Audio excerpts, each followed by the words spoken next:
My name is Grace Anderson, and at 31 I was working 3 jobs and still rationing gas money the week I found out my grandfather had been sending me $7,000 a month for almost 4 years.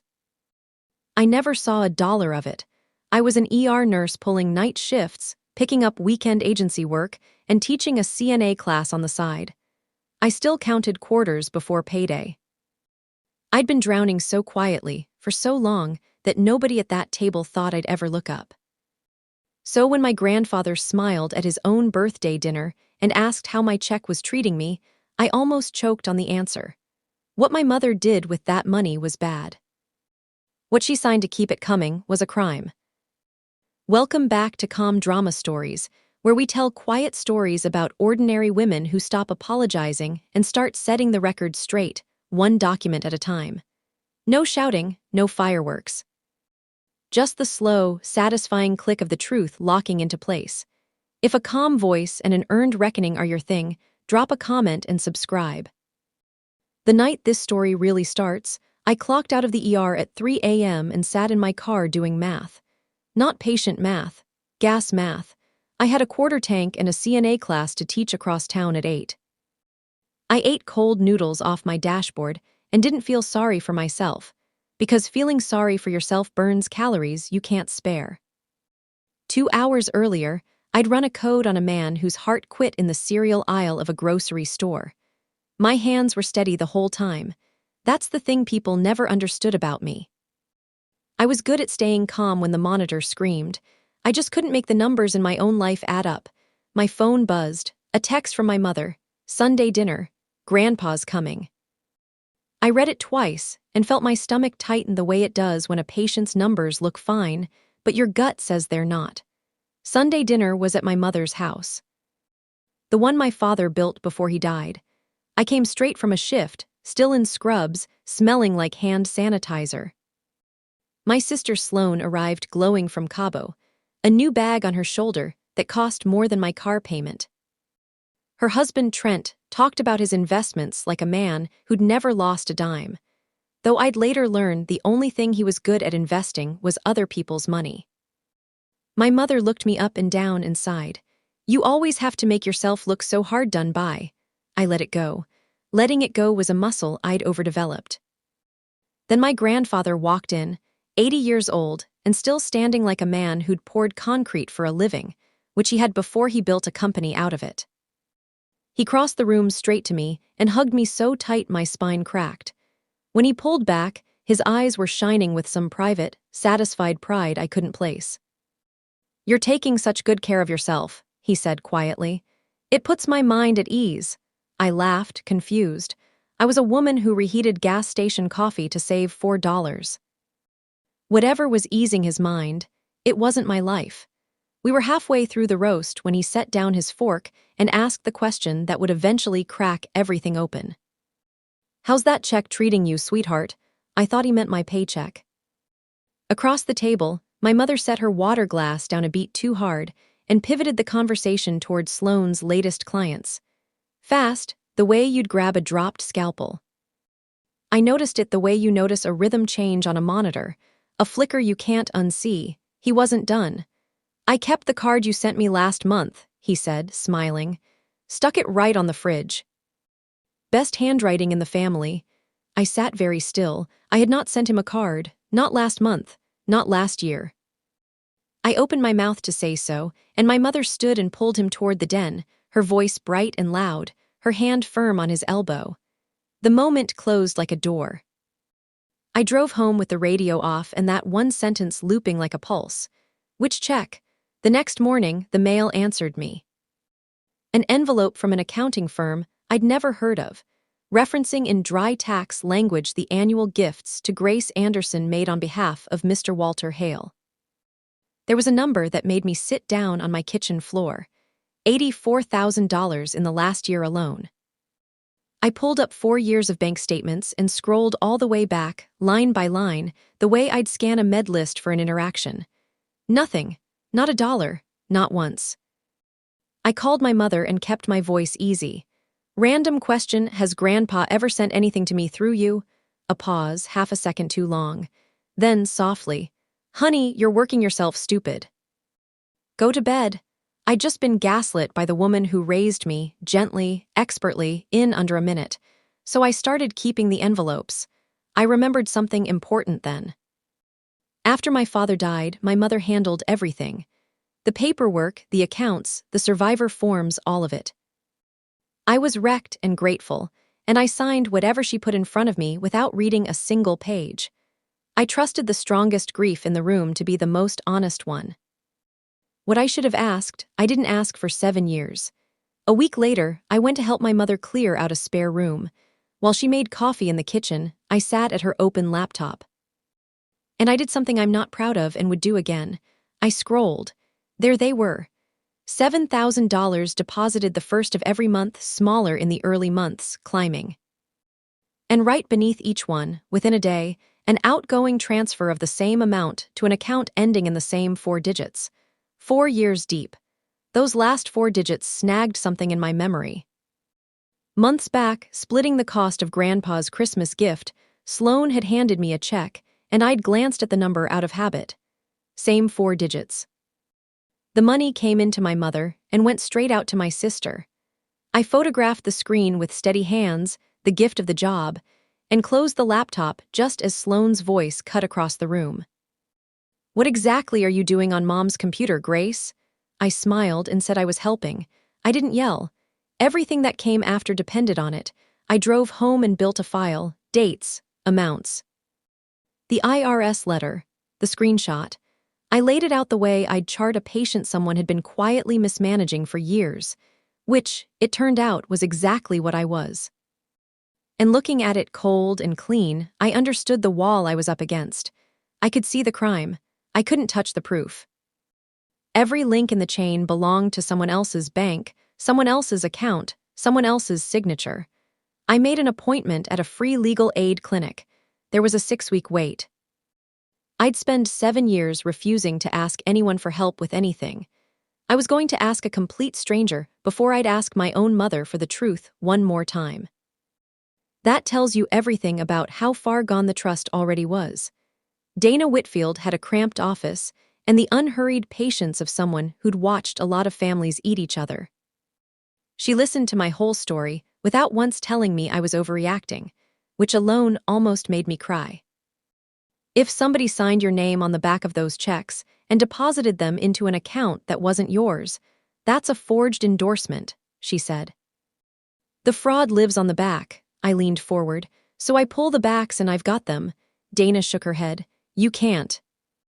Only your grandfather, or law enforcement, can make the bank produce those images.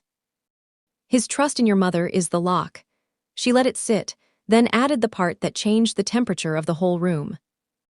If your name was signed by someone else's hand to take your money, that's not a family disagreement, Grace. In Ohio, that can rise to forgery. That's criminal. To get the truth, I needed my grandfather. To get my grandfather, I had to get past my mother, who had spent 4 years standing exactly between us, holding his arm, steering him gently away from me at every table. Then my mother called. Sweet as pie with an assignment. Grandpa's turning 80, big dinner at his house, the whole family, his oldest friends. You'll handle the flowers, won't you? You're good at the small things. I held the phone and looked at my file on the table and understood with perfect clarity exactly what I'd just been handed. Every person who mattered would be in one room. Of course, I said, I'd love to do the flowers, but there was still one problem. I couldn't prove a thing without my grandfather, and my mother answered his phone. So I did the thing she wouldn't expect.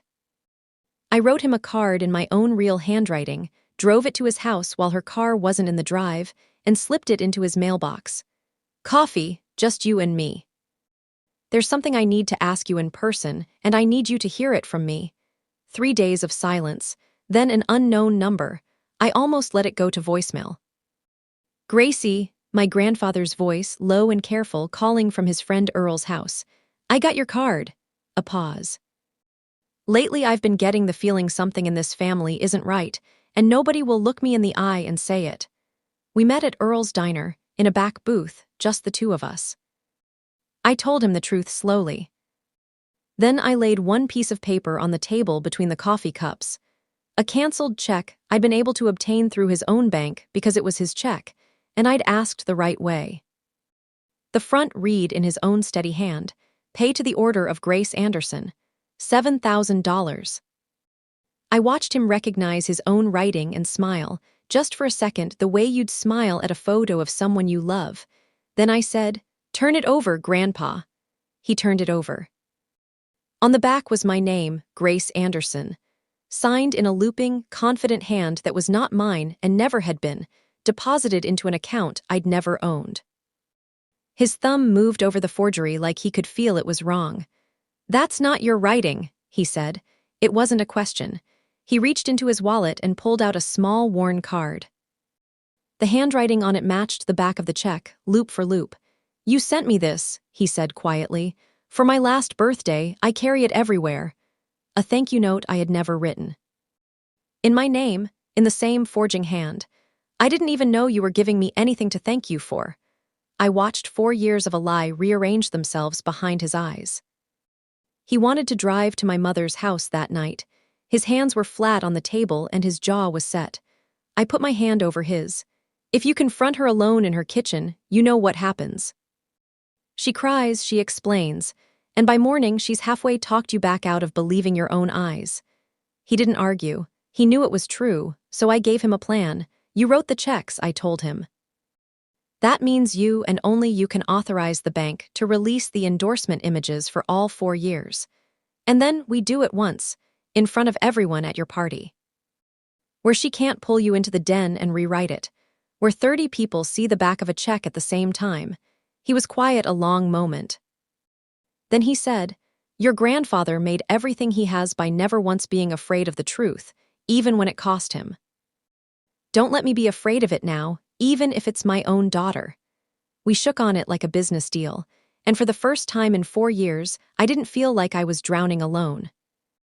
10 days before the party, Dana called during a break. Her voice had changed. "The images came back, Grace, all 4 years. You should sit down before I open this file." I sat in a supply closet under fluorescent light and opened it. Check after check, front in my grandfather's hand, back signed Grace Anderson in that same looping forgery, every single one deposited by mobile capture into the joint account Sloan held with Trent. He'd set up the deposits, she'd signed my name, but Dana had warned me it was worse. Folded into the accounting correspondence were letters, written as me, in that same forging hand, thank yous, life updates, requests. One had asked my grandfather, in my voice, to increase the monthly help from $5,000 to $7,000, because Grace wants to go back for her nurse practitioner certification, and the tuition is steep. I had never written those words. I had never asked that man for $1. Someone had used my name and my grandfather's love for me to negotiate a raise on a theft. The stolen money was a wound. The forged letters were a plan. You can argue that taking money is a family mess. You cannot argue your way out of signing someone else's name to ask for more of it. That's the difference between a family fight and a felony, and it was all on paper now. The night before the party, I almost lost my nerve. I called Renee, the charge nurse who trained me, the closest thing I had to family not tangled in all of this. I told her I was afraid not of Sloan or my mother, but of becoming the thing they'd call me. The one who blew up the family. Renee didn't miss a beat. "Honey, they broke it 4 years ago." "You're not breaking the family, you're just turning on the lights." I thanked her, drove home, slept the whole night through for the first time in weeks. The party was beautiful, I'll give them that. My grandfather's dining room glowed with candles, and the roses I'd arranged, white and blush, their sweetness thick over everything. 14 people around the long table. Aunts, cousins, his oldest friends from his concrete days. His attorney, Holloway, nursing a club soda near the head, introduced simply as a guest. Sloan shimmered in something expensive, playing hostess of an evening she'd bought with the money meant to keep me afloat. Trent moved around the table, refilling wine glasses, easy and smiling, a man with no idea the floor was about to open.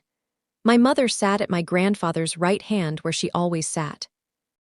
and I sat near the far end with a slim folder in my lap, and roses breathing their sweetness into a room that didn't know what was coming. I was the only one at that table who knew we were sitting inside a crime scene, dressed in candlelight.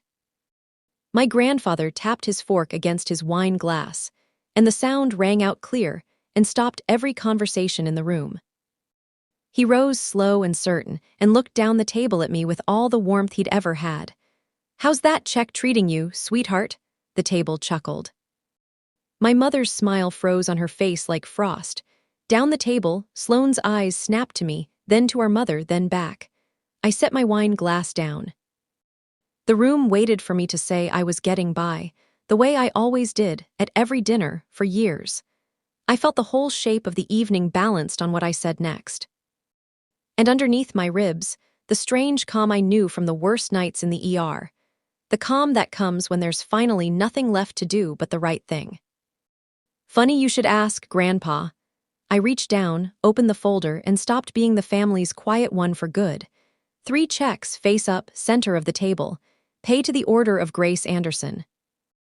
$7,000, $3 times, my grandfather's steady handwriting on every one. The table leaned in, confused, reading.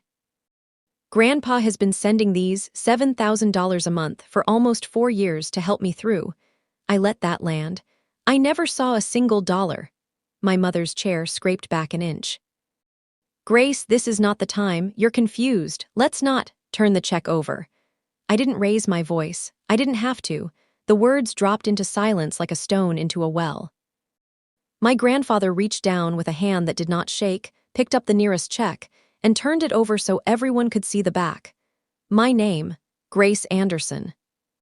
Signed in a looping, confident hand that anyone who knew me knew at a glance was not mine. Deposited into an account that was not mine. The candlelight shook on the paper. An ant drew in a breath. My grandfather read the forged signature out loud, slow, every letter. Then he read the account number beneath it. Then he lifted his eyes and looked, not at me, but at my sister. "Sloane," his voice was very quiet. "Is that your account number?" The whole room went so still I could hear the candles. Sloane's face had drained to the color of the tablecloth. She looked at the check, at our mother, at the 14 faces turned toward her, and she said nothing, which was somehow louder than anything she could have said. Trent set the wine bottle down with a small, careful click and took half a step back from the table, the way a man does when he realizes he's standing too close to something about to go off. I looked at my sister across the candlelight and kept my voice flat and clean. "I didn't sign that. And a forensic examiner already knows whose hand did." Sloane shot to her feet, so fast her chair toppled and cracked against the floor. Her composure, her glossy, hostess composure, came apart right there in front of his oldest friends.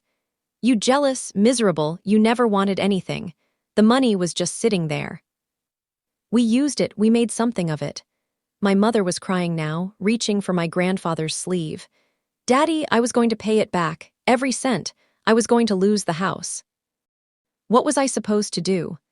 And through all of it, I stayed in my chair and stayed quiet and let them be loud, because their noise was doing my work for me.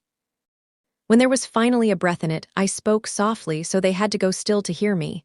"Mom," I said, "you told me you don't steal from family. You said you only borrow." A beat. "Show me the loan papers." She had none. 4 years, 3 jobs, your account. 3 small facts laid down one at a time, and not one of them could be argued with. Then Holloway, the gray attorney who'd been a guest all evening, sat down his club soda and spoke for the first time. "I'd choose your next words carefully, all of you. Signing another person's name to take a negotiable instrument, and writing letters in that person's name to obtain more, that's forgery under Ohio law, and very possibly theft by deception. This is the sort of thing a prosecutor looks at." The word forgery moved around that table like a cold draft. My grandfather did not rescue me. I want that understood because it was the whole point. He stood at the head of his table and spoke as the second person robbed, not as the hero of my story. "For 4 years," he said, his voice rough but steady, "I thought my Gracie took my help and couldn't be bothered to call. I thought she'd grown distant. I grieved that. He turned slowly toward my mother. You wrote to me as my own granddaughter, Lorraine, didn't you? Not a question. The silence answered it. I looked at my mother and my sister one last time. I don't need an apology tonight. I've stopped needing those.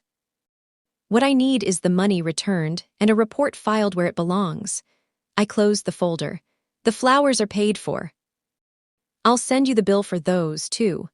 And I stood up and walked out of a family dinner with my head perfectly level. The forensic accounting put the diverted total near $278,000. A restitution agreement was reached, secured against my mother's house and what remained of my sister's business. The criminal report moved forward with the forged letters in the file, forgery and theft by deception, and an investigation that is, as I tell you this, still ongoing. Trent cooperated the moment his own name was on the line. My grandfather changed his arrangements that same week. The money came directly to me, no one in between. The first thing he did with the rest was establish a nursing scholarship in my father's name, because he said his son-in-law would have liked that better than a watch. I dropped the weekend agency work. I kept teaching because I wanted to, not because I had to. I don't speak to my mother or my sister directly anymore. Not out of hatred, not to punish them, but because everything between us now runs through lawyers and restitution schedules. I didn't cut them off. I cut off their access to my name, my silence, and my money, which is a different thing entirely. On my refrigerator, where my grandfather keeps a card I never wrote, I taped a photocopy of one canceled check, face up, then turned to its back. The forged signature, staring out at my kitchen every morning. Not to stay angry, to stay clear, because protecting what is yours isn't revenge, it isn't cruelty, it isn't betrayal of a family that betrayed you first. It's the rent you pay to finally live in peace. That's my story. 4 years of silence, 3 jobs, 1 check turned over at the right table. If this reminded you of a question you've been too polite to ask, about money, about who in your life insists on handling it, take that as your sign. Ask it. Drop a comment, share this with someone who needs to hear it tonight, and subscribe. I'll see you in the next one.